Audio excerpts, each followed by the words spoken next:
தமிழக அரசியல் வரலாற்றில் எந்த ஒரு தலைவருக்கும் கிடைக்காத ஒரு மிகப்பெரிய பேர் இன்றைக்கு நமது தலைவர் அவர்களுக்கு கிடைச்சிருக்கு. ஏன்னா நமக்கு வந்த புள்ளி விவரம் படி 2 நாட்களில் கேப்டனுடைய இறுதி சடங்கில் கலந்து கொண்டவர்கள் 15 லட்சத்திற்கும் மேலானவர்கள் என்பதை சொல்லியிருக்காங்க. இதுவரைக்கும் இது மாதிரி ஒரு எமோஷனல் பாசமான ஒரு கிரௌட் முதல் முறையாக தமிழ்நாடு பார்த்திருக்கிறது.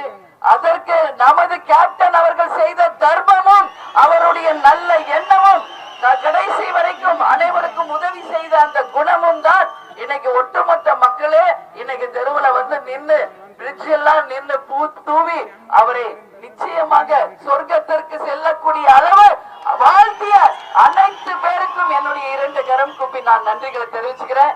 நீங்க எல்லாரையும் உள்ள விடணும்னு தான் எனக்கு ஆசை. உங்க எல்லாருக்கும் தெரியும் நம்மளுடைய அலுவலர்